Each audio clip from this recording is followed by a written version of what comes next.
London Paris शासक वर्ग जबसम्म समाप्त हुँदैनन् तबसम्म यो आक्रमण तथा जर्मनको विजय अभियान जारी रहनेछ। हिटलर बेलायत र फ्रान्सको समर्थनमा मुसोलिनीले अफ्रिकाको अन्तिम स्वतन्त्र राष्ट्र अबिसिनिया कब्जा गरे। त्यस आक्रमणबाट भयभीत हुन पुगेका साना राष्ट्रहरूको प्रतिवादका कारण संयुक्त राष्ट्र सङ्घले इटलीलाई आक्रमणकारी त घोषित गर्यो, तर उसमाथि कारवाही गर्न भने आनाकानी गरिरह्यो। मुसोलिनीको देखासिकी गरेर युरोपमा शान्ति स्थापनार्थ गरिएको लुकार्नो सन्धिको ठाडो उल्लङ्घन गरेर हिटलरले राइनल्यान्ड कब्जा गरे। तटस्थताको नक्कली जामा पहिरेको बेलायत र फ्रान्सले हिटलरलाई साथ दिए। 27 मार्चमा जापानले, 14 अक्टोबरमा जर्मनीले र 11 सेप्टेम्बर 1933मा फ्रान्सले सदस्यता त्यागेर संयुक्त राष्ट्र सङ्घको अस्तित्वमा खतरा निम्त्याए। 25 नोभेम्बर 1936मा जर्मनी र जापानले कोमिन्टार्न विरोधी सम्झौतामा हस्ताक्षर गरे भने इटालीले 6 डिसेम्बर 1937मा कम्युनिस्ट इन्टरनेसनल विरोधी यी तीन राष्ट्रहरूले सोभियत सङ्घको गर्दन फासिस्ट सिंहले झैँ गाँजिरहेका छन् भनेर पश्चिमी राष्ट्रहरू प्रसन्न र उत्साहित भए, तर यो सोच गलत साबित भयो। यस बीचमा 7 जुलाई 1937मा जापानले चीनमाथि आक्रमण गर्दा पश्चिमी राष्ट्रहरूको खुसियालीको सीमा नै रहेको थिएन। अर्कोतर्फ स्पेनको रिपब्लिकन सरकारको प्रगतिशील भूमि सुधारका कारण बहुलाएका सामन्त र ठुला व्यापारीहरूले गैर कम्युनिस्ट पपुलर फ्रन्टको सरकारमा पनि कम्युनिस्टहरूको भूत देख्न थाले र फासिस्ट सेना प्रमुख फ्रान्कोको नेतृत्वमा गृहयुद्ध छेडियो। हिटलर र मुसोलिनीको सहयोगमा 5 लाखको हत्या गरेर 4 अप्रिल 1939मा स्पेनमा फासिस्ट फ्रान्कोको सरकार स्थापित भयो। साम्राज्यवादी स्वतन्त्रता सङ्ग्राम पक्षधर तथा अन्य जनवादी विश्व जनमतको फाँसीवाद विरुद्धको यो पहिलो लडाईँ थियो। साना जनवादी राष्ट्रहरूका 10,000 स्वयंसेवकले फाँसीवादीहरूको सङ्घर्षको मोर्चा सम्हालिरहेका थिए। त्यसले ताजा हालत जान्न स्वयं पण्डित जवाहरलाल नेहरू बार्सिलोना पुगेका थिए।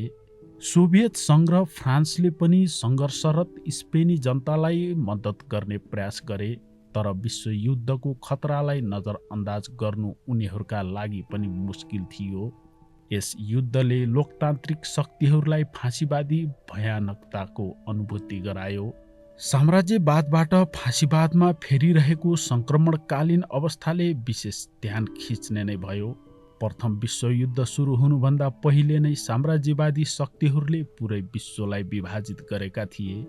चरम उचाइ प्राप्त गरेको साम्राज्यवाद विकासको बाधक एवं बाँझो साबित हुन्छ र त्यो फाँसीवादतर्फ अग्रसर हुन्छ। आफैले बनाएको राष्ट्रिय एवं अन्तर्राष्ट्रिय नियम कानुनहरूलाई धोत्ती लगाउँदै कच्चा पदार्थ तथा उत्पादनको साधनमाथि बलपूर्वक कब्जा गर्नु उसको धर्म बन्छ। युरोपेली साम्राज्यवादी देशको फाँसीवादले यस्तै प्रकारको नाङ्गो नाच नाच्न थालेको थियो, तर पुरा विश्व कब्जा गर्ने उसको सपना लोकतान्त्रिक एवं साम्यवादी शक्तिहरूको अघि चकनाचुर हुन पुग्यो। स्पेनमा फाँसीवादी शक्तिहरू स्थापित भएपछि उत्साहित भएका हिटलरले पुनः आर्य सर्वश्रेष्ठ नस्ल भएको हुङ्कार गरे। असहमति प्रकट गर्ने सारा सैनिक जनरलहरूलाई उनले बर्खास्त गरे। अस्ट्रिया, पोल्यान्ड, चेकोस्लोभाकिया आदि छिमेकी राष्ट्रहरूमा आफ्ना अनुयायीहरू मार्फत नाजीवादको प्रचार प्रसार सुरु गरे। जर्मन भाषाभाषीहरूमाथि अत्याचार भएको निहु बनाएर एक एक गर्दै ती देशहरूमा उनले हमला गरे। डाक्टर गोएबल्सको नेतृत्वमा रहेको जर्मन सञ्चार मन्त्रालयले उग्र, उत्तेजनापूर्ण र निन्दनीय प्रचार सुरु गर्यो तथा हिटलरको पहिलो शिकार अस्ट्रिया बन्न पुग्यो। अस्ट्रियाका दुर्बल सरकारका निरीह चान्सलर डाक्टर सुसनिकलाई हिटलरले आफ्नो फार्म हाउसमा बोलाएर जबरजस्त सम्झौता पत्रमा हस्ताक्षर गराए। यसरी 13 मार्च 1938मा अस्ट्रियामाथि जर्मनीले कब्जा जमायो। साराका सारा युरोपले हिटलरको यस्तो बदनियतपूर्ण काम चकित र आतंकित भएर हेर्नु सिवाय त्यसको विरोधमा चुसम्म पनि गर्न सकेनन्। अन्य राष्ट्रहरूमाथि आक्रमण नगर्ने वाचा गरेका हिटलरले राइनल्यान्ड र अस्ट्रियामा जर्मन भाषीहरूमाथि अत्याचार भएकाले मात्र हमला गरेको तर्क गरे। 1990 को दशकमा इराकमाथि हमला गर्ने अमेरिकाले पनि यस्तै निहु बनाएको थियो। नाजीहरूको षड्यन्त्रको अर्को निशाना चेकोस्लोभाकिया थियो। त्यहाँ अल्पसंख्यकहरूमाथि अत्याचार भएको मनगणन्ते मुद्दा अघि सारेर हेन लेइनको नेतृत्वमा जर्मन भाषाभाषीहरूको आन्दोलन उठाइयो। सरकारले सुदेतनलाई स्वायत्त प्रदेश बनाउने उनीहरूको माग पूरा गरिदियो। फेरि त्यो प्रदेशलाई जर्मनीसँग विलय गर्ने नयाँ मागसहित आन्दोलन तीव्र रूपमा उठाएर अन्ततः त्यसलाई जर्मनीमा गाभेरै छोडियो। बेलायत र फ्रान्सले पनि यो कुरा स्वीकार गरे। हिटलरले फेरि अर्को पटक युरोपमा यस प्रकारको कुरा नउठाउने वाचा त गरे, तर त्यसको लगत्तै 1 वर्ष नबित्दै मार्च 1939मा राष्ट्रपति हाचालाई पेलेरै सम्झौता पत्रमा हस्ताक्षर गराएर चेकोस्लोभाकियालाई पनि जर्मन सेनाको नियन्त्रणमा रहने पराधीन राष्ट्र बनाए। हिटलरले उही पुरानै कुरा दोहोर्याउँदै अब युरोपमा भूगोलसँग सम्बन्धित कुनै पनि प्रकारको माग बाँकी नरहेको जनाए। यस प्रकारको परिस्थितिबाट उत्साहित भएर मुसोलिनीले पनि 7 अप्रिल 1939मा अल्बानिया कब्जा गरे। युरोपका अन्य तथाकथित उदार साम्राज्यवादी राष्ट्रहरूले पनि तटस्थताको बहानामा सोभियत सङ्घलाई बाँकी दुनियाँबाट अलग राख्ने प्रयास जारी राखे। 21 सेप्टेम्बर 1939मा जर्मनीको म्युनिक सहरमा बेलायत, जर्मनी र फ्रान्सले एउटा सन्धिमा हस्ताक्षर गरे। बेलायती संसद समक्ष युद्ध विरोधी उत्तेजित प्रदर्शनकारीहरूलाई उक्त सन्धि पत्रको प्रति देखाउँदै प्रधानमन्त्री नेभी चेम्बरलेनले त्यसलाई शान्ति सुनिश्चित गर्ने सन्धि भएको बताए। तर त्यो सन्धि पत्र फाँसीवादसँग गरिएको आत्मसमर्पण साबित भयो। यी कुरा जे जस्ता भए पनि चेकोस्लोभाकिया कब्जा गर्ने योजना त पहिले नै बनिसकेको थियो। लामो सैनिक अभियानमा निस्किनुभन्दा पहिल्यै आफ्नो उर्दीमा हिटलरले ग्रिनल्यान्ड अपरेसनको नाममा चेकोस्लोभाकियालाई ध्वस्त पार्न आफ्ना सेनाहरूलाई आदेश दिइसकेका थिए।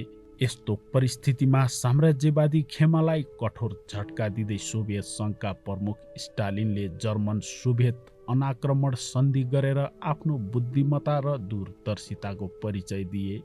10 मार्च 1939मा सोभियत कम्युनिस्ट पार्टीको 18औं महाधिवेशनमा विश्व परिस्थितिको समीक्षा गर्दै महासचिव स्टालिनले पश्चिमी साम्राज्यवादी जगतको ध्यान सोभियत सङ्घको विरोधमा केन्द्रित छ, त्यही आधारमा उनीहरू सबै बिग्रदै गएको देखिरहेका छन्।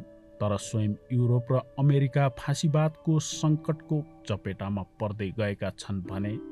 परिस्थितिको गम्भीरतालाई मध्यनजर राख्दै महाधिवेशनले सोभियत सङ्घको अगुवाईमा बेलायत, फ्रान्स, रोमानिया, पोल्यान्ड तथा टर्कीसँग मिलेर विश्व शान्ति सम्मेलन आयोजना गर्न प्रस्ताव पारित गर्यो, तर त्यसलाई ती राष्ट्रहरूले अस्वीकार गरिदिए। सोभियत सङ्घमाथि अहिलेसम्म पनि हिटलरले किन आक्रमण गरेनन् भन्ने कुरा साम्राज्यवादी खेमामा चिन्तन मननको विषय बन्न पुग्यो।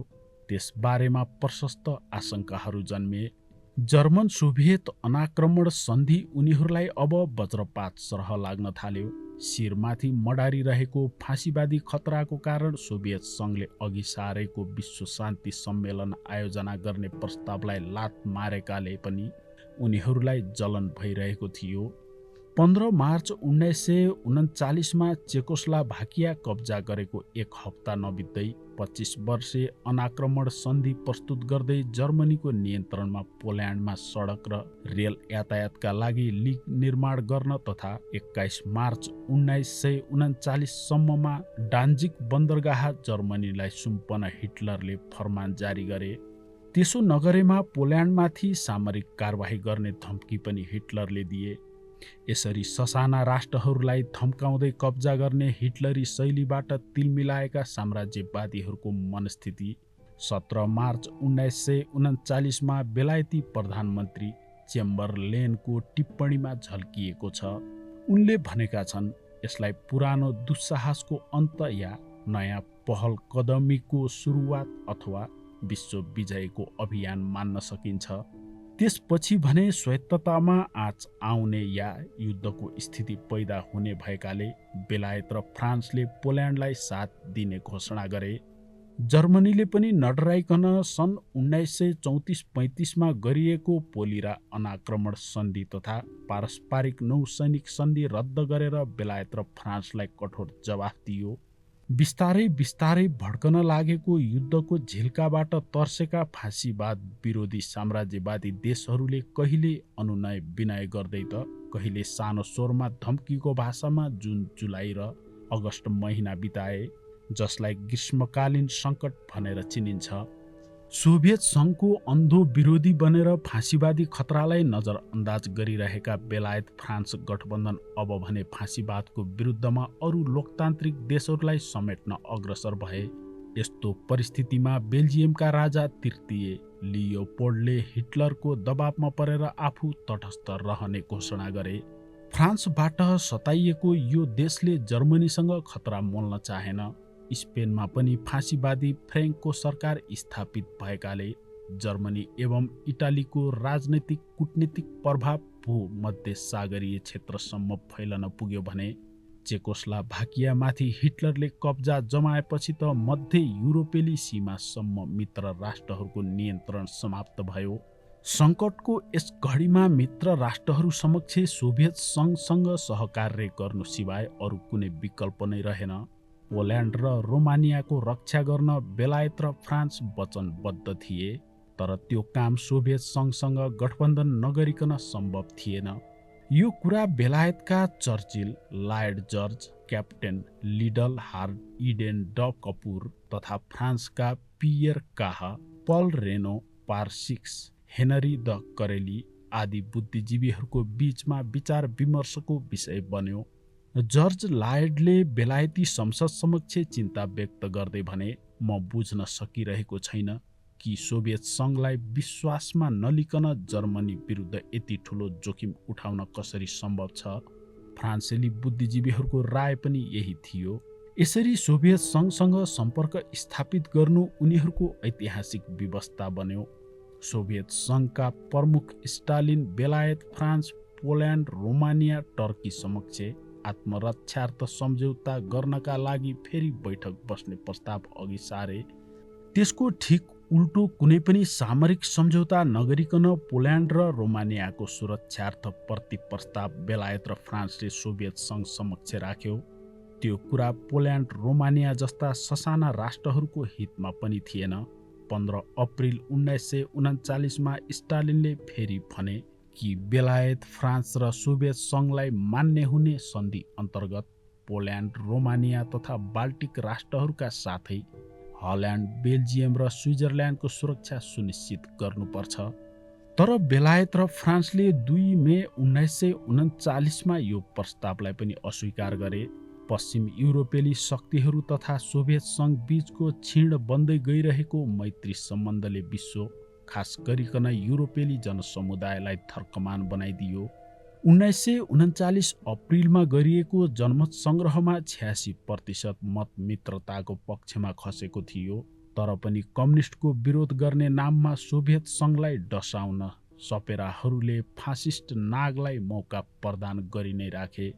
पोल्यान्ड आक्रमण गर्नुभन्दा 1 हप्ता अगाडि सम्पन्न सोभियत जर्मन अनाक्रमण सन्धिका बारेमा चर्चा गर्मागर्मी रूपमा चलिरहेको थियो।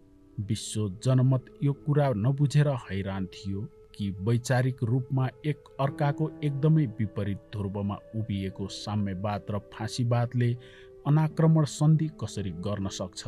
पुँजीवादी जगत यस कारणले भावविहील भएको थियो कि सोभियत सङ्घको गर्दन फाँसीवादी सिंह जर्मनीले दबाइरहेको थियो। तैपनि साम्यवादी शक्तिहरू फाँसीवादी खतरालाई मध्यनजर राख्दै गम्भीर मतभेद र भ्रमको वास्ता नगरिकन विश्व जनमतलाई गोलबद्ध गर्ने काममा लागि नै रहे। यसमा सबै पक्ष चकित थिए, तर आआफ्नो ढङ्गले विभ्रमको शिकार पनि भएका थिए। यस अवसरलाई उपयोग गरेर साम्यवाद विरोधी शक्तिहरू हिटलर समक्ष स्टालिनलाई फाँसीवादी भएको आरोप लगाउन अथक मेहनत गरिरहेका थिए। ऐतिहासिक परिस्थितिले अनाक्रमण सन्धिलाई सर्वोत्तम रणकौशल साबित गरिदियो भने स्टालिनलाई त्यसको नायक। बेलायत र फ्रान्स धीमा गतिमा कुटिल चाल चलिरहेका थिए भने सोभियत सङ्घ फाँसीवाद विरोधी संयुक्त कारबाही गर्न आतुर थियो। ससाना राष्ट्रहरूमा संयुक्त रूपमा कारबाही गर्दा बोल्सेभिकहरू त्यहाँ फैलने भएले मित्र राष्ट्रहरूलाई सताइरहेको थियो। उनीहरू सोभियत सङ्घ ध्वस्त भएको पनि हेर्न चाहन्थे। पोल्यान्डले भनेको थियो, जर्मनीले त हाम्रो आफ्नो स्वायत्तता खोज्छ भन्ने डर मात्र हो, तर सोभियत सङ्घले भने हाम्रो आत्मा नै खोज्छ भन्ने डर छ। यो भनाइले उसको कम्युनिस्ट विरोधी मानसिकता उदाङ्गो पारिदियो। फाँसीवाद विरोधी यस सङ्घर्षमा बेलायत र फ्रान्सको ढुलमुले राजनीतिक इच्छा शक्ति तथा दोहोरो मापदण्ड छुपिरहन सकेन। सन् 1942मा भएको छलफलमा सैनिक संयोजन गर्ने स्टालिनको माग अनुसार फ्रान्सको 100 डिभिजन, सोभियत सङ्घको 300 र बेलायतको मात्र 4 डिभिजन सेना राख्ने प्रस्ताव आफूले नै राखेको कुरा चर्चिलले आफ्नो पुस्तकमा लेखेका छन्। मस्को बर्लिन अनाक्रमण सन्धिलाई यही परिप्रेक्ष्यमा हेर्नु सही हुन्छ। धुरी राष्ट्रको नामले चिनिएका रोम, बर्लिन र टोकियोका आआफ्ना स्वार्थहरू देखिए। बेलायत, फ्रान्स र अमेरिकी प्रभुत्वको ठाउँमा धुरी राष्ट्रहरूको वर्चस्व स्थापित गर्ने, लुटपाटका क्रममा प्राप्त हुने राम्रा कच्चा पदार्थमा आफ्नो हिस्सेदारी तथा सस्तो जनशक्ति प्राप्त गर्ने, सोभियत व्यवस्थाको बढ्दो प्रभावलाई सीमित गर्ने, सङ्कीर्ण प्रतिक्रियावादी र जनविरोधी विचारहरूका साथै लुटपाटबाट धेरैभन्दा धेरै हिस्सा हात पार्ने होडले धुरी राष्ट्रहरूको बीचमा तीव्र द्वन्द्व देखा पर्यो। आफ्ना चेला हिटलरको बढ्दो महत्त्वाकांक्षा स्वीकार गर्न अब गुरु मुसोलिनी पनि तयार थिएनन्। यहाँसम्म कि बढीभन्दा बढी रखैल राख्ने होडमा समेत यी दुई गुरु चेला लागे। इटालीका विदेश मन्त्री काउन्ट चियानोका अनुसार उनका ससुरा मुसोलिनी गम्भीर यौन रोगद्वारा ग्रस्त थिए। हिटलर र मुसोलिनीका भारतीय अनुयायीहरूलाई त्यसबेला यी सबै कुरा थाहा थिएन। जुन लडाईँको तयारी धेरै पहिलेदेखि भइरहेको थियो, त्यसको सुरुवात 1 सेप्टेम्बर 1939मा पोल्यान्डमाथि आक्रमण गरेपछि भयो। प्रथम विश्वयुद्धमा जर्मनीको पराजय र उसमाथि थोपरिएको कठोरतम वार्सा सन्धि गहिरो घाउ मात्र थिएन, राष्ट्रिय स्वाभिमानमाथिको गहिरो आघात पनि थियो। हिटलरीय क्रूरता यिनै परिस्थितिहरूमा फस्टाएको थियो। जर्मन सेना र त्यहाँका धनाढ्यहरू गुमेको आफ्नो प्रतिष्ठा र भूमि फिर्ता लिएर अपमानको बदला ब्याजसहित असुल्ने दाउको पर्खाइमा थिए। जर्मनहरू पनि यही धारणाको पक्षमा थिए। फाँसीवादी फैलने मल्लिलो जमिन यसरी तयार भयो। युरोपका सारा राष्ट्रहरू जब आफ्नो रक्षा बजेट तीव्रताका साथ वृद्धि गरिरहेका थिए, त्यही बेला जर्मनी एउटा निश्चित योजनाका साथ अचम्म लाग्दो गरी सामरिक तयारीमा लागिरहेको थियो। यो लडाईँको उद्देश्य केवल जित्नु भन्ने मात्र थिएन, साम्राज्यवादी गढहरू भत्काएर विश्वभरि आफ्नो अक्षुण्ण सत्ता स्थापित गर्नु पनि थियो। हिटलर फुहरर हुन् र फुहरर हिटलर हुन् भन्ने जर्मनीको अहम नारा बन्न पुग्यो। भारतमा पनि केही मान्छेहरूले भारत भनेको इन्दिरा हुन् र इन्दिरा भनेको भारत हुन् भन्ने नारा लगाएका थिए। यद्यपि उनीहरूको मनसाहे अरू नै केही हुन सक्छ। सन् 1934 देखि 1939सम्म युद्धको तयारीमा लागेका हिटलरले रक्षा बजेट बढाइ नै रहे। त्यसको मार भने जनतामाथि लादे। आफ्नो युद्ध नायकत्वको फुइँ हाँक्दै हिटलरले पश्चिमी युरोपको विरुद्धमा युद्ध गर्नु नै आफ्नो लक्ष्य भएको, तर अहिले पोल्यान्डमाथि सबैभन्दा पहिले आक्रमण गर्नु बढी जरुरत रहेको कुरा उनले बताए। हिटलरको विश्लेषण थियो कि प्रथम विश्वयुद्धको जितको नशा र घट्दो जनसङ्ख्याका कारण फ्रान्स कमजोर छ। फ्रान्समा त्यस्तो कोही नेता देखिएको छैन जसले फ्रान्सलाई एकजुट बनाएर हमलाको प्रतिकार गर्न सकोस्। बेलायतको हालत पनि त्योभन्दा भिन्न छैन। त्यसो भएकाले युद्ध गर्ने ठिक समय यही हो, अन्यथा 2-3 सालभन्दा बढी यस्तो परिस्थिति कायम रहनेवाला छैन। 7 नोभेम्बर 1917मा सोभियत क्रान्तिको बेला लेनिनले यसरी परिस्थितिको विश्लेषण तथा क्रान्तिका लागि समय निर्धारण गरेका थिए। सायद हिटलरले त्यसबाट पाठ सिकेका थिए। पोल्यान्ड तथा सोभियत सङ्घसँग अनाक्रमण सन्धि गरेर जर्मनीले युद्धको तयारीको लागि थप समय निकालेको थियो। हिटलरलाई लागेको थियो कि स्टालिनको मृत्युपछि सोभियत सङ्घलाई ध्वस्त गर्न बढी सजिलो हुन्छ। पोल्यान्डको उत्तरी साइलेसिया र चेकोस्लोभाकियाको बोइभिया, मोरेबियाबाट जर्मनीमाथि आक्रमणको नाटक रचेर हिटलरले युद्धलाई जायज ठहर्याउने योजना बनाएका थिए। त्यो आक्रमण स्वयं जर्मन सेनाहरूलाई नै संलग्न गराउने योजना हिटलरको थियो। विश्व जनमतलाई धोती लगाएरै भए पनि जर्मन सम्मान र गौरव पुनर्बहाली गर्ने नाममा क्रूरभन्दा क्रूर आक्रमण पनि हिटलरको नजरमा गलत थिएन। उनी पुरा युरोपलाई थर्कमान बनाउन चाहन्थे। चङ्गेज खाँ उनको आदर्श थियो, जो लाखौं लाखको लासको थुप्रोमाथि अट्टहास गर्दै इतिहास पुरुष तथा राष्ट्र निर्माता कहलाए। हिटलर कसरी सोच्थे भने, दुर्बल युरोपेली सभ्यताले तिरस्कार गरून् या मेरो बारेमा जेसुकै सोचुन्, त्यसको कुनै पनि प्रवाह नगरी विरोध गर्ने व्यक्ति, सङ्गठन र राष्ट्रलाई निर्ममतापूर्वक दमन गर्नुपर्छ। त्यसो भएकाले उनले रोज्या सङ्गठन हत्याराहरूको जत्था मार्फत उत्तरी पोल्यान्डमाथि अचानक हमला गरेर बच्चा, बुढाबुढी, महिलाहरूको हत्या गराए। त्यसपछि बेल्जियम, स्क्यान्डिनेभियन र रोमानिया जस्ता राष्ट्रहरूमाथि कब्जा जमाउन केही घण्टा या दिन मात्र लाग्छ भन्ने उनको ठहर थियो। वास्तवमा पोल्यान्डपछि नर्वे, डेनमार्क जस्ता ससाना राष्ट्रहरूमाथि त्यसै गरियो। तटस्थ रहने 11औं बाचापछि जर्मनीले अपरेसन ऐलो नाममा हल्यान्ड, बेल्जियम एवं लक्जमबर्गमाथि पनि आक्रमण गर्ने योजना बनायो, किनभने ती मुलुकहरू उनको कब्जामा आइसकेपछि त्यहाँबाट बेलायतमाथि हवाई आक्रमण गर्न सजिलो हुन्थ्यो। त्यही स्वार्थवश हिटलरले 13 अक्टोबर 1939 मा लक्जमबर्ग, हल्यान्ड र बेल्जियममाथि आक्रमण गर्ने आदेश दिए।